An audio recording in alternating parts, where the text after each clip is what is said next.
back again to this channel where we spread love and positive vibes. And I want to start by thanking our new subscribers who are so many, and our returning subscribers. We appreciate you so much. We do not take you for granted, guys, and we really thank you so much. Oh my God, today we are shooting something that has made me laugh, and at the same time I'm amazed, and at the same time I'm intrigued. And I tell you, different countries and different people have different beliefs. And here in Kenya, we have our own beliefs. Different communities believe in different things, which we call actually superstitions. And today we are going to look at very intriguing superstitions in Jamaica.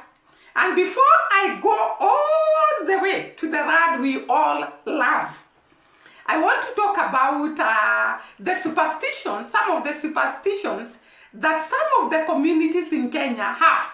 And by the way, guys, even before I start, I found that some of the superstitions in Jamaica are shared in some of the islands in the Caribbean and are also shared in UK, in USA, here in Africa. We share a lot in some of those superstitions. So let me start by highlighting some of the communities in Kenya and their superstitions. We have the Ruya community. The Ruya community are a people that are actually situated in the western side of Kenya. And actually, I think they share the same culture with the Nyanza people, the Luo people. And therefore, in the Ruya Luo people, they believe that when a person dies, and I think this is very common in Nuyarad, when a person dies, you have to be soothed. You have to be persuaded. Do I use the word persuaded or soothed? Somebody has to come and beg you to agree to go home, especially if death happens in the urban centers, like in Nairobi, the capital city of Kenya. If someone dies in Nairobi or even in Central Province, and that person is a Ruya, and because they don't, first of all, they don't believe in burying the dead where they have died.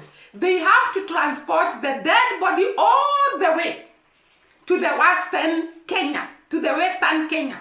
And therefore, before they transport the body to be buried, there's some culture that have to be carried out. They have to actually beg the dead body to accept to be transported for burial. They believe that if they don't beg the dead body and they use sweet words and they convince him or her to be taken home for burial, that dead body can refuse to go home. And it has become something that happens actually. when the dead body is not persuaded or soothed, sometimes when they start their journey to go to the western province or the western county, the dead body refuses and the vehicle refuses to go completely. So they have to beg the dead body to agree to be transported to the western region for burial. When the dead body arrives to where it is to be buried, or rather to the home of the deceased, it has to spend one whole night in the house which has been constructed, especially the men. You have to construct a house in the rural area or in your countryside so that when you die, your corpse will spend one night in the house you have constructed. If you have not constructed, the people will construct the house before the day of the burial, so that when you are transported, you will spend a day or a night in the house that has been constructed. The other thing, if it is a man who has died, apart from spending the night in the house that has been constructed or that was constructed by him, the wife to the deceased has to be shaved. The hair has to be shaved as they mourn the deceased. Those are some of the beliefs in Kenya, and you're going to tell us the beliefs that you have in your community. By the way, in Kikuyu community, where I come from, there is no much beliefs because I tend to think the Kikuyu community interacted a lot with the Western people because we are very, very near to the capital city, Nairobi, and therefore we lost our culture and we embraced the Western culture. So in Kikuyu community, we don't have those beliefs. But nowadays, people have started embracing the culture and coming back to their cultural practices. So that is the belief of the Ruya people. Let us come to Jamaica. I found some of these superstitions very intriguing. By the way, some of them I've never heard them, but some we actually believe them here in Kenya and even in my community. We actually believe it. Superstition is that when dogs howls, somebody will die. That is the belief in Jamaica. So maybe my cameraman can make that sound so that we can hear. I once again. So that is the sound. That when you hear that sound, from several dogs, by the way, somebody will die. That is what the Jamaicans believe. Here in our land, or in the Kikuyu community, we believe that when an owl cries, somebody will die or something very bad will happen. So imagine, Jamaica is so far away from Africa and yet we share these beliefs. And I found somebody saying that even in the United Kingdom, when dogs howls, somebody will die. And it is said you can reverse this by locking your two opposite index fingers together and chanting, "Born him, born him." So when you cross your two fingers, your two index fingers, you lock them, your two opposite index fingers, you lock them, and you chant, "Born him, born him." Then even if those dogs had made that noise, then the person is not going to die. I found this very, very intriguing and amazing. I could not believe it. So the second superstition in Jamaica is that do not sleep naked or else the angels will not abide in your house. But I think that some of these superstitions were actually brought about so that they can bring discipline.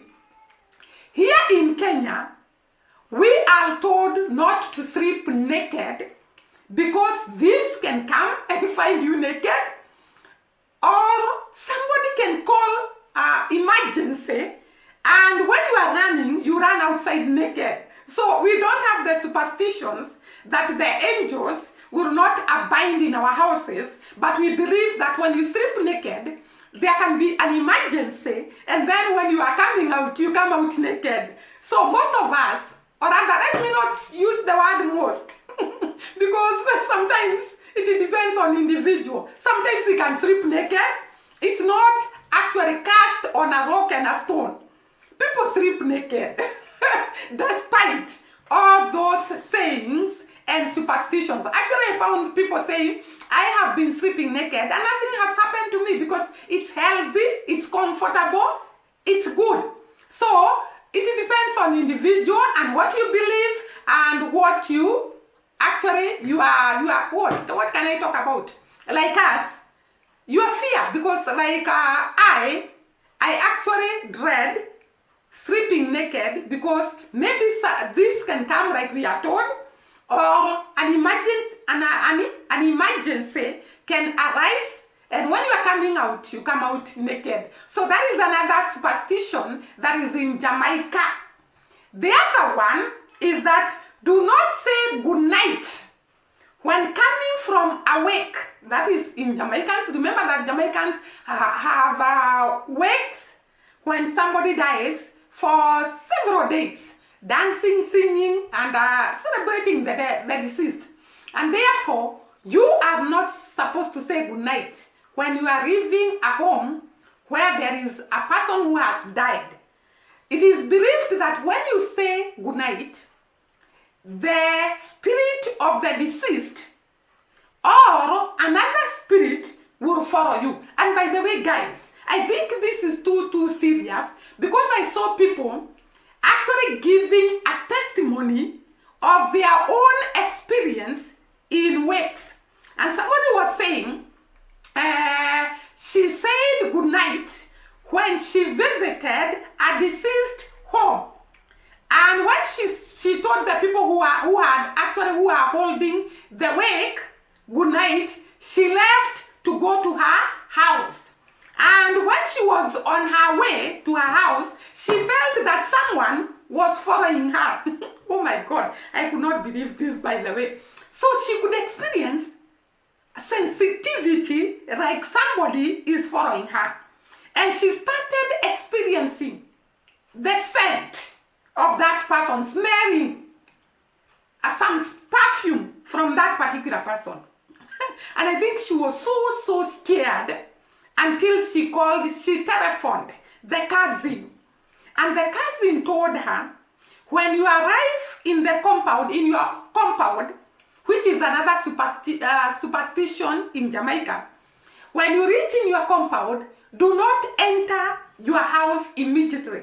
Spend some time outside, and I tend to think spending some time outside is to confuse the spirits, so that they'll not know whether you enter the house or not. This is mine. By the way, I didn't see the reason why you have to stick outside a bit. But they also said you can also move backward instead of going direct forward and you enter your house.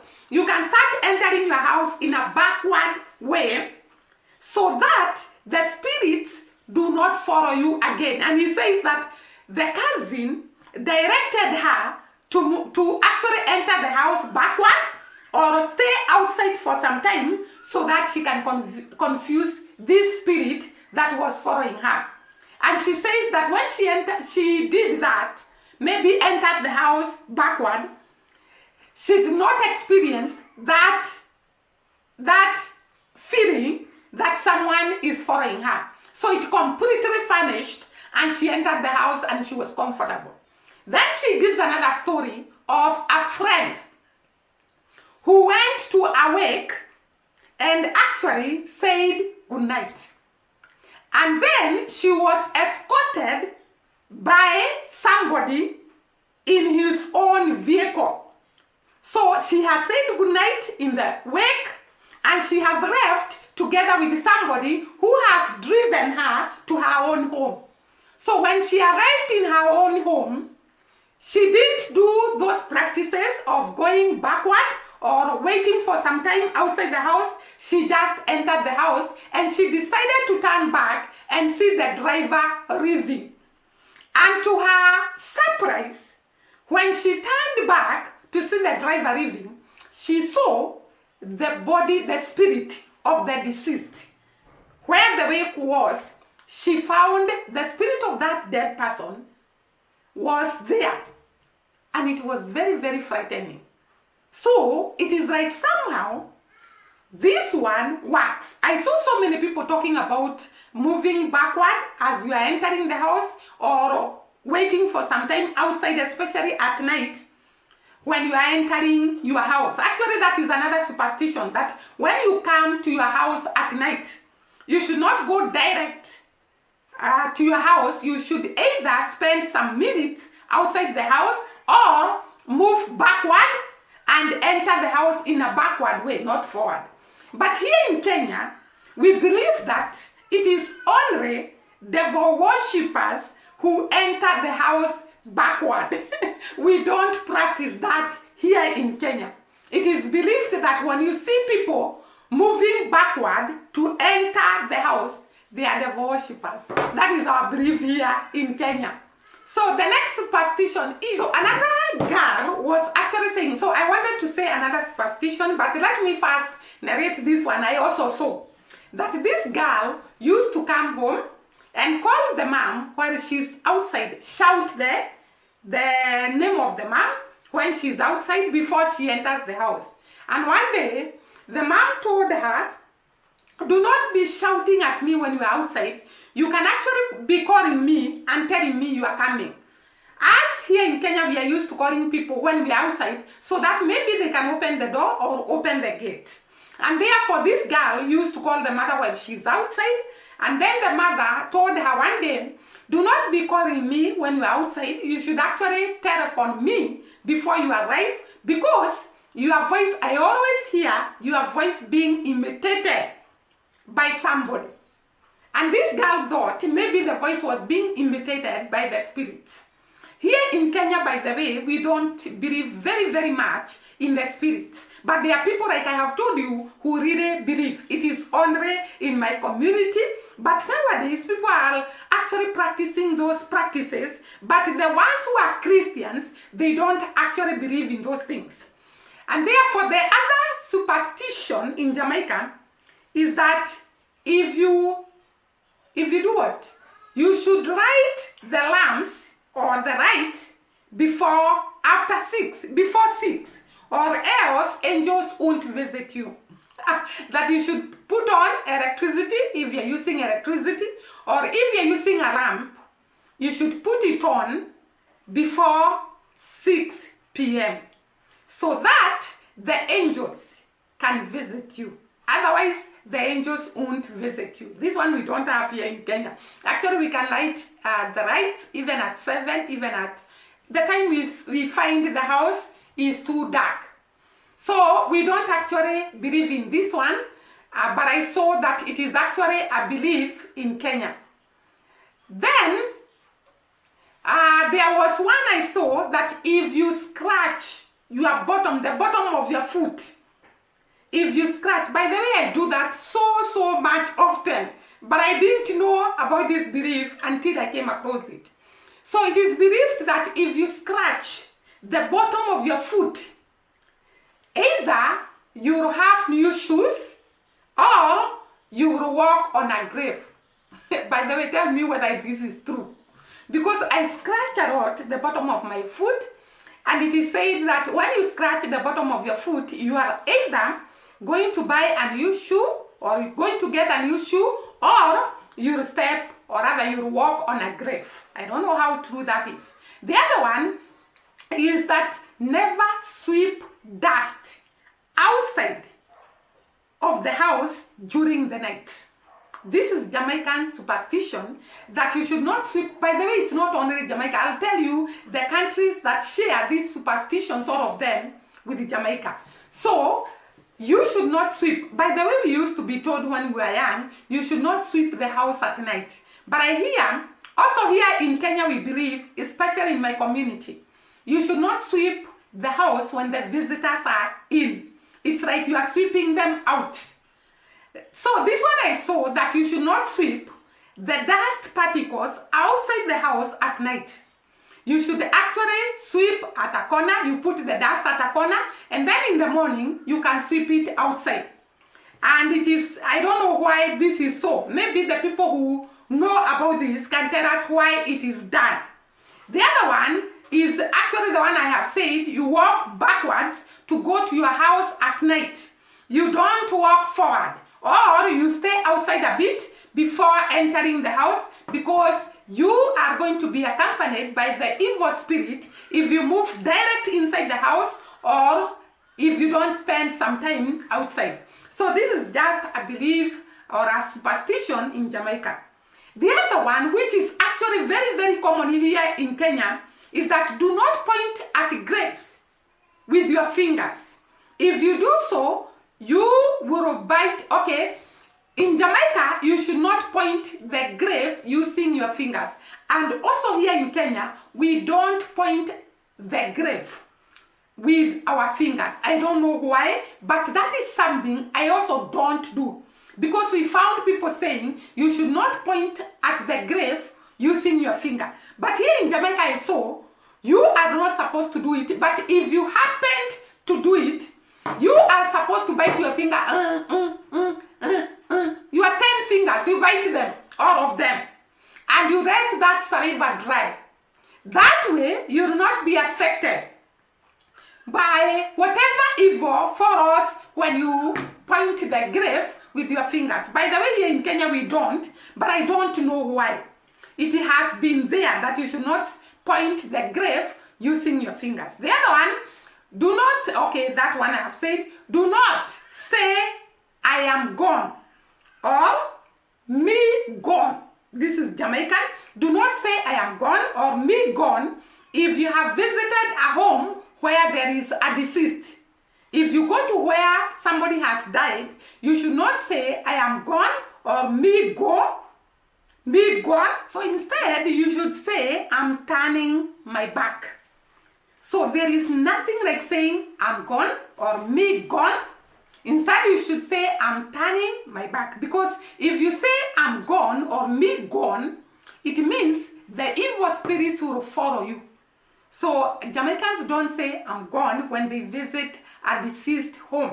Instead, they say, I'm turning my back.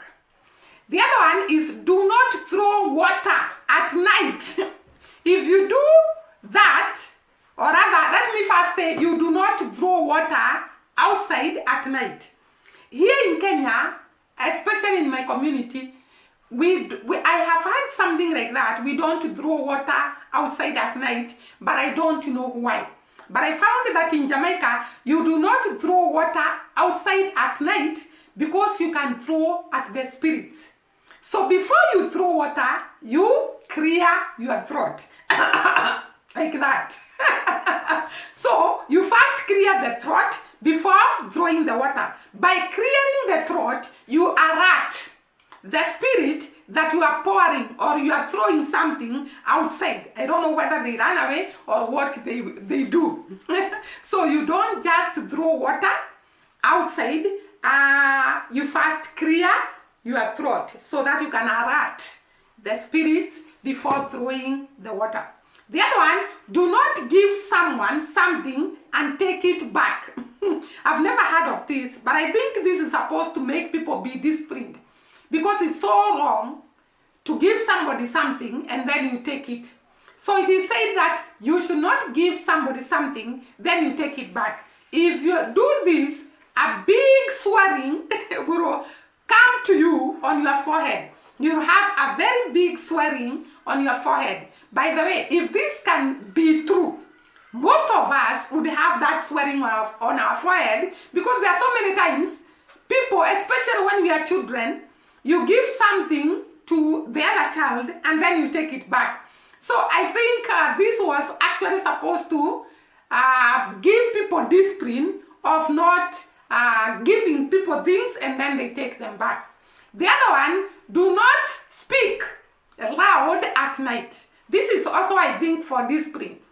If you do so, evil spirits will take your voice. Guy, I saw this. By the way, guys, because I'm laughing, can you please tell us whether this is true? Because like these ones, we don't have them here in Kenya. That you should not speak loudly at night. As we don't speak loudly at night, not for any evil spirit, but because you are fearing to be heard. The night is so silent, and when you make a little noise, it is heard all over. So we don't just refuse to make noise because of the evil spirits, because we, by the way, here in Kenya, we don't believe in that. But we don't make noise at night because the night is too silent and you don't want to be heard, you don't want to disturb people, so you don't make noise. But I think this superstition was put there to avoid others. For example, you can have very loud music from your neighbor and you are asleep. So that disturbance I think that was to discourage the disturbance so that people can have peaceful sleep. But you can tell us whether this happens in your community. The other one, if the palm of your left hand itches, you will get money. This we have. By the way, we believe us that if you scratch your palm, both hands, by the way, you'll get money. And this happens, by the way. I have experienced it, and I saw so many people talking about it. So when you scratch your palm, whether it is right or left, we believe that you are going to get. So my last one is that when your eyelids jump, you will either see someone you have not seen for long. You will see someone you have not seen for long. And this is here in Kenya, but we believe that when your eyelids jump, something bad will happen to you. But we don't believe that you will see someone you have not seen for so long. It is practiced even here in Kenya. We have these superstitions. So these are superstitions that I saw are shared, not just in Jamaica. People from St. Lucia were saying they have the same superstitions. People from Guyana Island, they were saying they have the same superstitions. People from Trinidad and Tobago were actually saying they have the same superstitions. Remember that all of us are Africans. Most of the Caribbeans, their ancestors are actually from Africa. So I found people from St. Lucia, and then Trinidad and Tobago, Guyana, talking about the same superstitions. Nigeria, United States of America, I heard them actually saying some of these superstitions are actually in their country. And it was so amazing and so intriguing to see that some of the practices that we have here in Kenya and some of the practices that are practiced in Guyana, in Trinidad and Tobago, in St. Lucia, in Nigeria, in Kenya, in United States of America, in United Kingdom, they are actually practiced in Jamaica. That means God created us in a very special way, and we have so many similarities, all of us. So I was so intrigued by these superstitions that we all share in different communities. Most of them we share, and some of them are unique to the country that we are talking about. Like we have seen unique ones in Jamaica, great uniqueness in the superstitions that are in Jamaica. I also wanted to talk about Dimwango. There is this rumor that came out, and I think it started with the Reze Gang talking about Dimwango being pregnant. Sometimes I don't understand why people actually interfere with people's rights, people's privacy. If Dimwango is pregnant, she's of age. Why are you coming to tell us so many things about her? And it happened that Dimwango shot a video with David Jr. And David Jr. asked her whether she's dating someone and why she has grown big. And Dimwango answered, the relationship has made me to grow big. And people interpreted this to mean that maybe she's pregnant and the relationship has made her to grow big. I don't understand why people keep on interfering with people's business, with people's privacy, with people's shenanigans. You should actually mind your own business. Eat, sleep, and mind your own business, like we were told when Dimwango was in Jamaica. The other thing, I also saw somebody saying that Dimwango says that she's an international traveler, and now she's traveling in Africa. You know, sometimes I find some things very childish. Dimwango can travel to Africa wherever she feels like. Africa is her country. Africa is where she comes from. She can move from one place in Africa to the other. She doesn't have to explain to anyone why she went to Zanzibar or Tanzania, or why she's intending to go to South Africa, or why she's going to any country in Africa. She can decide to travel to Africa. She can decide to travel to outside Africa. I don't understand why we keep on talking so negative about her. She did not say she cannot travel to Africa, but she said, I keep on traveling internationally, which is true. I don't understand why we change this and twist it so that it can be negative. So bad. Sometimes I feel like these people are just so idle that they are waiting for something small to be said so that they can exaggerate it, so that they can blow it out of proportion and just destroy somebody's name, which is so bad. Why should you go to the YouTube platforms and declare that the Mongo is pregnant, declare some things that are not true, that have not been confirmed by those people you are talking about? It doesn't make sense. And therefore, guys, I think I'll stop there in this video.